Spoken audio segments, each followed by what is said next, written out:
Bonjour à tous. L'application Paramètres de Windows 10 permet de modifier le comportement de votre ordinateur. Vous allez l'obtenir ici. Paramètres. Voilà.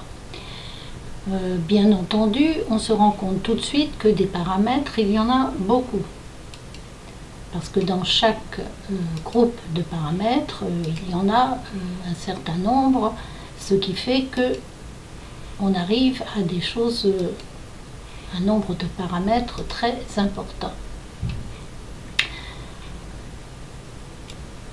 Toutefois, dans un premier temps, je vous recommande de ne pas changer quoi que ce soit à ces différents paramètres avant d'être sûr de ce que vous faites. Vous pourriez dérégler quelque peu votre ordinateur. Simplement, vous étudiez les différentes rubriques et vous regardez ce qui éventuellement pourra vous intéresser par la suite. Contentez-vous donc de regarder pour le moment.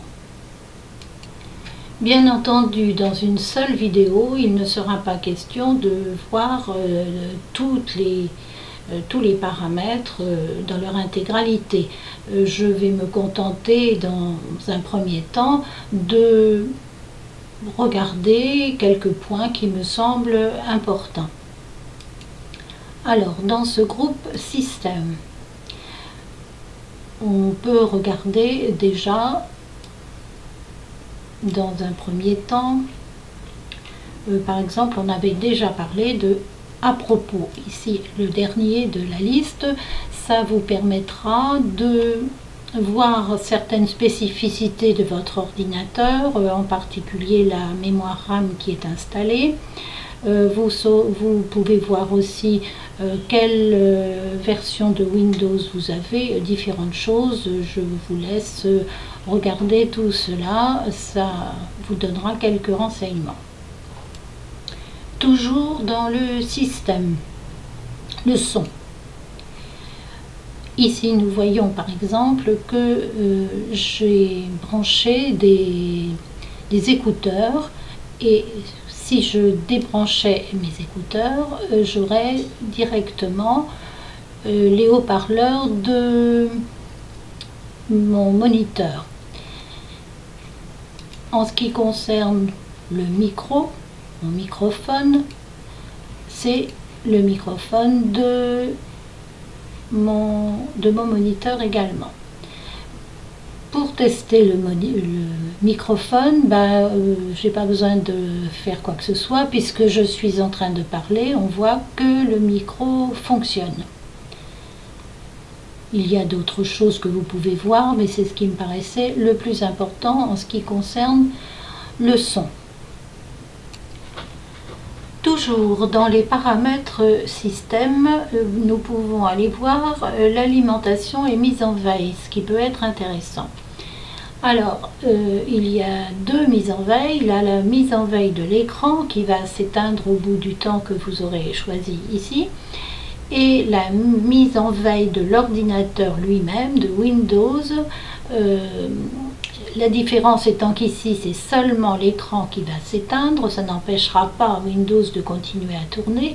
Ici, Windows sera en veille et lorsque vous taperez sur n'importe quelle touche, même si effectivement vous ne voyez plus rien, ça relancera Windows et vous pourrez continuer sans avoir à tout recommencer à partir du début et surtout il va reprendre là où vous en étiez arrivé lorsque vous avez arrêté et qu'il s'est mis en veille.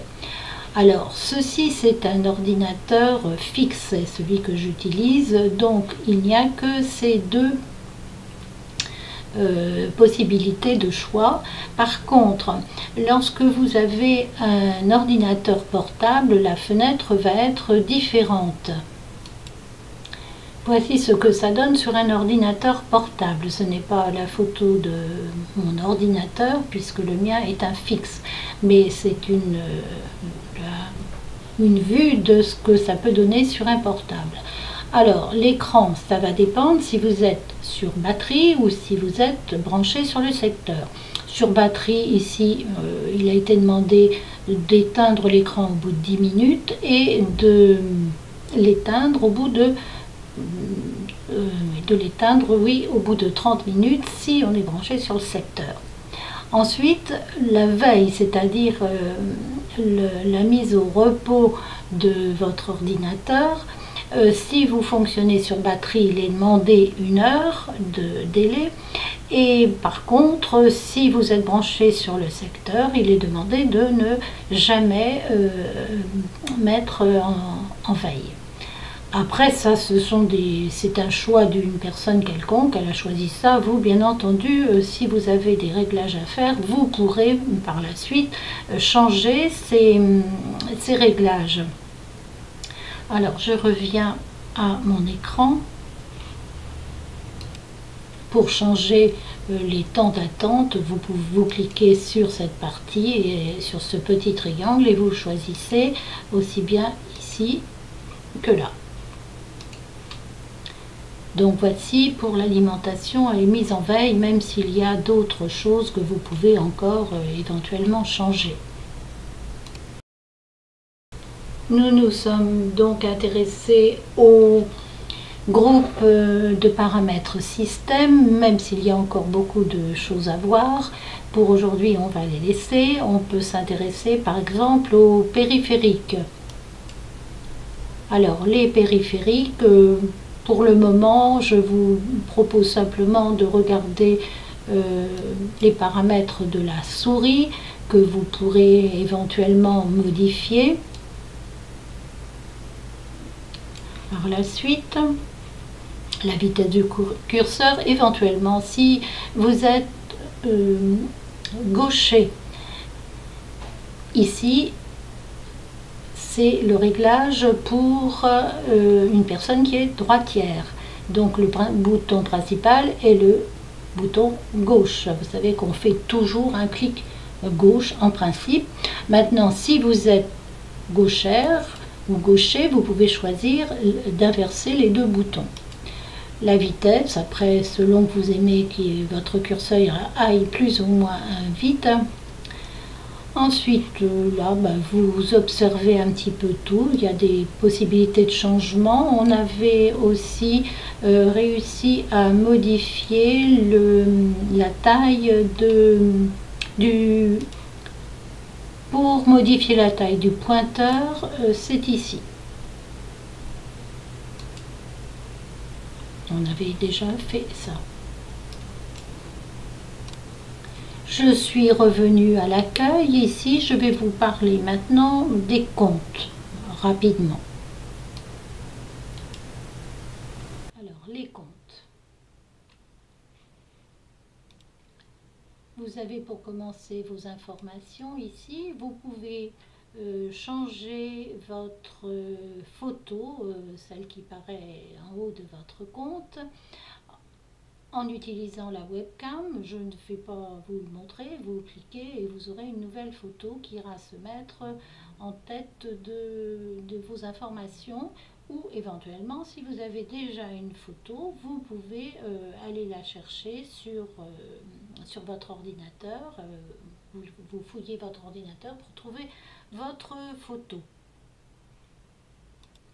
Plus intéressant, ici vous avez les options de connexion. Peu vont peut-être vous servir, mais il y a quelque chose qui est intéressant, c'est cette partie qui s'appelle exiger une connexion, parce que certains ordinateurs sont réglés pour que, en sortant de veille, ils vous demandent votre mot de passe. Alors il faut vérifier ça, et si cette option est cochée, il faut choisir l'autre et dire jamais, parce que sinon, enfin c'est un choix que vous faites, mais sinon, lorsque votre ordinateur ou votre écran même se met en veille, au bout de quelques minutes, lorsque vous allez cliquer sur une touche, il va se remettre en service, mais il va vous demander à nouveau votre mot de passe. Alors si ça arrive toutes les 10 minutes, ça peut être quelquefois un petit peu agaçant. Si vous voulez réserver un espace particulier de votre ordinateur à quelqu'un qui le partage avec vous, vous allez cliquer ici sur Famille et autres utilisateurs. Alors, dans Famille et autres utilisateurs, vous allez pouvoir ajouter une personne qui disposera d'un espace particulier de votre ordinateur, ce qui lui évitera d'aller travailler sur votre bureau et de changer différentes choses sur votre bureau. Et lorsqu'il créera des documents, il aura son espace personnel pour ces documents et qui ne s'ajouteront pas aux vôtres. C'est donc relativement intéressant à faire. Alors on clique sur Ajouter un membre de la famille. Même si ce n'est pas de la famille, ce n'est pas très important. Vous mettez son adresse mail et vous complétez tout ce qui va vous être demandé, ce que je ne vais pas faire parce que ça va prendre un certain temps et puis de toute façon, ce sera particulier à chacun. Alors, je vais revenir à l'accueil. Lorsque vous êtes à l'accueil, au lieu de consulter les différents groupes de paramètres, vous pouvez aussi, si vous avez un problème particulier, ici taper dans la barre de recherche, on vous dit rechercher un paramètre. Par exemple, si vous voulez trouver modification de la souris en tapant le U, ça serait pas plus mal. Par exemple, là, j'ai donc cherché des renseignements pour modifier éventuellement certaines choses de la souris, certains paramètres, vous les avez, ça vous affiche tout ce qui concerne la souris ici. À nouveau dans l'accueil, si je veux avoir des renseignements ou modifier les paramètres de son, je tape son et vous avez ici les différents paramètres audio qui s'affichent. Si vous voulez tous les résultats, vous faites entrer et vous avez toute la liste et il y en a. Vous pouvez lire éventuellement ce qui vous intéresse dans cette liste. Voici pour les comptes.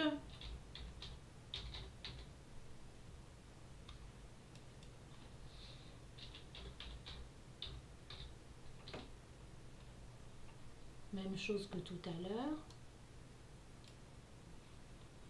Les différentes choses que l'on a vues, options de connexion. Donc c'est une autre façon de chercher. Quand vous savez précisément ce que vous voulez, vous pouvez le faire de cette en tapant ce qui vous intéresse ici dans cette barre de recherche. Je vais m'arrêter là. Dans une prochaine vidéo, on abordera d'autres paramètres de l'application paramètres justement. Voilà, vous pouvez commencer à fouiller un petit peu dans cette application. Je vous dis à une prochaine fois et travaillez bien.